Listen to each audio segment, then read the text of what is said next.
Phil Harris and Josh Phegan come together in an incredible fortnightly podcast, Dream Big, Move Fast. A progressive, contemporary conversation on what it takes to be a dynamic thinker, leader, and role model. Backed with over 2 decades of friendship, trials and tribulations, they teach from real-world experience and what it takes to dream big, move fast. In short, hiring is the most important aspect of business and yet remains woefully misunderstood. Philip Delves Broughton, what are your thoughts on this? Is a great quote, Phil? Sure is. It's almost the number one question people want to ask me whenever they come to visit Harris Real Estate. How do you recruit? Yeah. As if it's just like, give me the magic script and jump on the phones and all of a sudden you'll recruit 10 or 20 salespeople. It doesn't quite work like that, but yeah, good quote. Yeah, so this is a great conversation because today we're going to talk about the ever-important skill about recruitment inside of a business and whether or not it be a reception role, a property management role, a leasing role, a sales role, an operations role, a CEO for a business. I think it's like getting recruitment fit. You know, what do you reckon that recruitment fitness actually looks like? Well, it's probably the reverse of what most people think, Josh. I think recruitment fit first starts with the actual, the current organisation, the quality of how you're operating. So that's, I think, the first mistake. If you wind it back, people say, well, okay, well, talk to me about your actual recruitment strategy. One of the biggest risks around recruitment, Josh, is to actually get high talent inside of your organisation, to have it not work out and then have them leave because your organisation is actually in a bad space. Yeah. So I think part of our recruitment strategy, and it's kind of might sound, I don't know, counter to what we're here to talk about, but I think the first key part to recruitment is having a daily relentless focus around continual improvement inside your business and focusing on having a place where people don't want to leave. Yeah. It's continually improving and it's thriving, and you actually need to create an environment that people actually want to join. Now, they might not know that yet. If you go, hang on, I've got a place, I know that if that person joined here, they would love it because of the way they're operating. So I think the foundations are be a place where people would want to work first. Now, if we get that, now we can move forward to the next step, which is maybe what are some of the basics of what recruitment actually looks like. You know, this is an interesting thing that, like, you know, it's just a system. And I was just thinking about that, like, you know, what did I learn when I've gone to work for other people and I thought, geez, never do that, you know, or geez, that was really good, do more of that. And I came up with that very simple concept in the early days is that, you know, however someone is treated in their first day, first week, first month is how they think they're going to be treated in the organisation for the rest of time. You know, so if your organisation is the type of place that you give a cake when someone leaves, but you don't give a cake when someone starts, you know, that tells me a lot about where you're at as an organisation. And do they have their logins, and are they in a position to get a name badge, and do they have their welcome pack, and, you know, all of those other things that are actually really important. So if you think about getting recruitment fit, we're going to run through a bit of a methodology which we go to call silo, and I think silo is an interesting conversation because the first thing is about sourcing. So as a recruiter inside of the real estate industry, you've got a conversation to say, okay, great, we're going to source our candidates for people that are in industry or out of industry. Now, Phil, let's have a quick look at that. The benefit of in industry, they come with a ton of relationships. Maybe they've done a heap of deal experience. Maybe they're in a position that they're bringing a new market that you have not yet mastered as your business. Maybe you're in a position that you can get someone next to someone else and, you know, 2 and 2 plus equals 6. You know, like you can get into a position that you can really make that thing multiply because it's the right level of talent just in the right environment that allows them to go to excel and exceed. The downside of in industry is that ultimately there's a bit of a conversation that there might not be that many people that are available. So in some marketplaces, we find that everyone's a director or a principal. So there's not actually a lot of people to go to recruit from. The secondary problem is that they do come with some form of learned history, you know, about how they've been treated in the past. And ultimately they then bring, you know, some of that negative energy or some of that, you know, stale thinking into a very vibrant organisation, and they can dull it. The alternate view is that we've got people that are out of industry. They don't even know that real estate's a great career. You know, like, and I am a fierce defender of our industry because I hear a lot of people go, you know, real estate agents are ranked at the lowest level in the community. And I'm like, well, my grandfather came from an era where real estate agents were the pillar of the community. And so when you start to think about that, I actually think that real estate agents are amazing people. And sure, there's always 1 or 2% that literally need to maybe a little bit of extra training. But the foundational idea is that, you know, we're actually really good people. We want to do great things.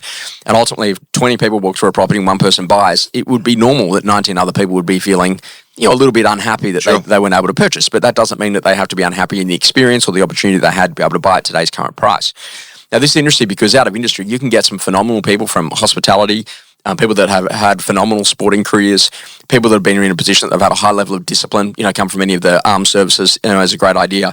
And the industry obviously, you know, really focuses in on, you know, key relationships and high structure and high discipline. What are your thoughts? You know, do you have to have both? Is it dangerous to only have one? Is in industry and out of industry an important metrics for you to be starting to think? Because out of industry is obviously going to require that you've got to be particularly good at training people from zero to hero and what it takes to be a great real estate agent. Yeah, I think, I mean, in an organisation of our size, Josh, like it's clearly it's a blend of both. But I think it's also for, different stages of where your business at, different roles inside the organisation. We've had great success here, Josh, in terms of young salespeople that start here that might have 6 months or 12 months under their belt in a less capable organisation where they have got a little bit of broad understanding of some of the basics around contracts and legals and some basic prospecting skills. We seem to get great upside in taking that type of person and growing them quickly. And then also we've got some amazing case studies of people who are completely non-industry, no experience whatsoever, and they come into our system with outside expertise and they've grown. However, you alluded to it, if you're going to go non-industry, that's going to put a much bigger responsibility and weight on the organisation in your ability to actually hold people's hands and actually take them through a very specific onboarding learning program. Now, if you haven't got that resource, that may be more challenging for you to be able to do that. I think the basic idea here is that, like, knowing how many people your business could onboard as well. Like, can you take on one person or could you take on 20 in a month? And that really is going to show the level of systems that you've got to take people from zero to hero. And I think that the interesting thing is that a good mixture of both is always important. But what I would say is that the best thing that you can go and do is have a look at all the people that have come to join your organisation. How many of those people were in industry? How many people were out of industry? And it'll give you a bit of an idea about what you have been doing and what has been most successful for you in terms of your recruitment path. And we've got organisations that the only people they recruit seem to be family, and that runs out after a little while. And we've got other organisations that never recruit from their friends and family, and ultimately sometimes they lack a bit in terms of culture. So a good mix of both is good. The second part of the silo thing is that beyond sourcing is to then think about the interview. Male, female, 2 interviewers, the conversation of a series of preset questions, like really looking at understanding a bit about how people go to deal with conflict, understanding about their basic know of maths, and maybe some understanding about their philosophy of life and how they like to go and do their business. What are some of the interview tips that you've picked up in the hundreds, if not thousands, of interviews that you've been involved in or were a part of? I mean, I don't do a lot of the interviewing these days, but the times that I do step in the room to have a conversation with someone, it's very little upfront about skill set. I actually want to know the person. Like, I'm really trying to uncover as quickly as I possibly can. And you've heard, I think you might have even said the same to me before, Josh, which is, would you trust this person to pick your kids up after school and drop them home? So I'm trying to get to the point of that as quickly as I possibly can, because if the answer to, well, they're actually not really the type of person that would blend in with us, the rest of the conversation around skill set then actually becomes irrelevant, if that makes sense. Of course, yeah. So that is like that to me is, the basics of saying, is that the type of person that would actually gel with inside our organisation? And the really second key thing I'm looking for is I have a belief that at Harris Real Estate, we have a great capacity to be able to build and grow and train people because we have great resources here. So do they have business humility and are they open to learning? So if they're a good person and they're open to learning, there's going to be a good possibility that person can work out for us. So they're only the 2 real basics that I'm actually really interested in when I sit down with somebody. Yeah, one of the big things that we learn is that we have a preset of questions. We have male, female in terms of the interviewers. Often Kylie will see things in someone that I didn't see, and literally sometimes I'll see some things that she wasn't aware of, and so that's actually a really important part. It's not just one person that's involved in that, but make sure that you've got your questions that can really be preset so that each interview is similar across the different candidates before you make your selection. Beyond sourcing and interviewing, the third part of silo is then landing. And Phil, this is amazing that literally, the number of people that are just like, well, do you want to start? It's like, and it can be that easy, right? But if someone's going to make a life-changing decision, and let's say, for example, you're recruiting $1 million writer, they're going to pay Harris Real Estate, call it $500,000 for the privilege to work underneath the infrastructure of the Harris brand. Now, I'm pretty sure that you're going to need to make sure that you are thinking about what is important for this particular person at their stage of life and where they're at, to be able to help them to overcome the doubt or the challenges or the fear that they might have in order to be able to make it an easy decision to come and work inside of your brand. And to me, that to me is about building a few different things. And the things that we build inside of a lot of organisations is first a list of incentives that organisation could provide. And those incentives could be as simple as an extra 2 weeks worth of holidays, right the way through to being able to cover some basic wages or being able to assist in recruiting maybe someone to come and work in that person's team. There might be some enticements. So maybe there's a sign-on bonus, or there's a particular thing that actually happens, or the opportunity for shares in the business over time, once they've worked in the business for a minimum period of time. But also too, like understanding the remuneration package. So does it include a car or not? And, what does that look like? And is percentage important? Or does someone need a higher set salary because they're looking to go and get a home loan? So some of those things that might be important as a part of that. But also too, like putting an irresistible offer together that someone goes, hey, these people really thought of me. So if you're a young mum or a young dad and an organisation says, hey, look, in the first year, we're going to give you an extra 2 weeks worth of bonus leave. So you can have 6 weeks worth of annual leave, to be able to spend some time with your kids. I'm sure that there's a lot of people that would see that, there's a point in your career where that's actually much more important than an extra $10,000 in income. But there are other people that definitely the $10,000 in income is the important thing, as they're going to go and buy their first home and make that sort of thing happen.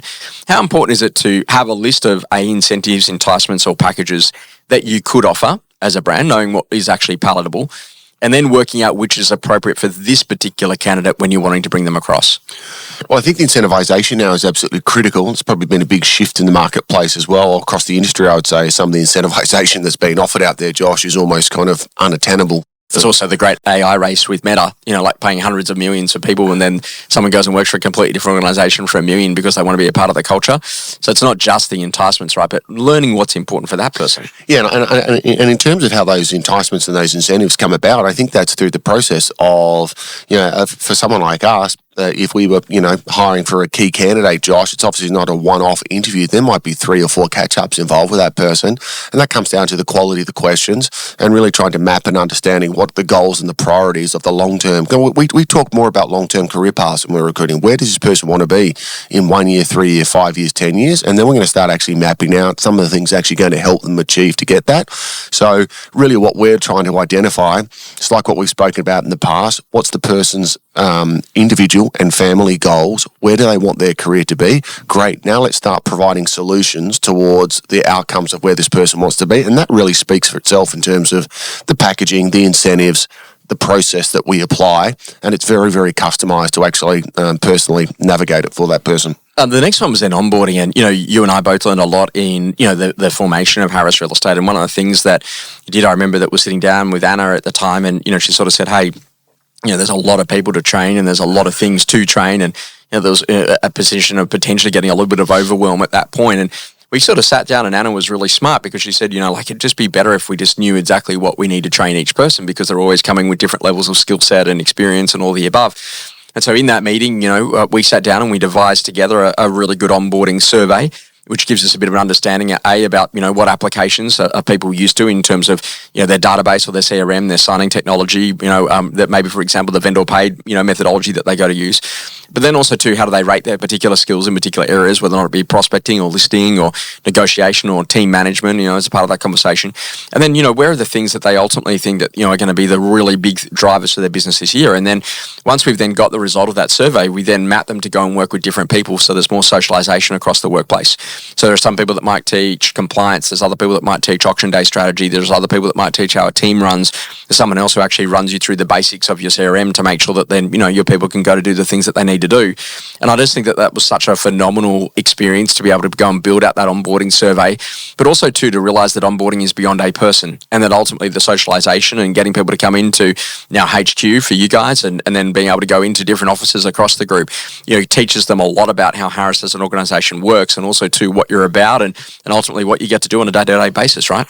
Yeah, and we've made massive inroads into the onboarding process over the years. And by the way, Josh, I think it's a never-ending job, onboarding. You continue looking to upgrade, whether that be better technology, more automation, more customization.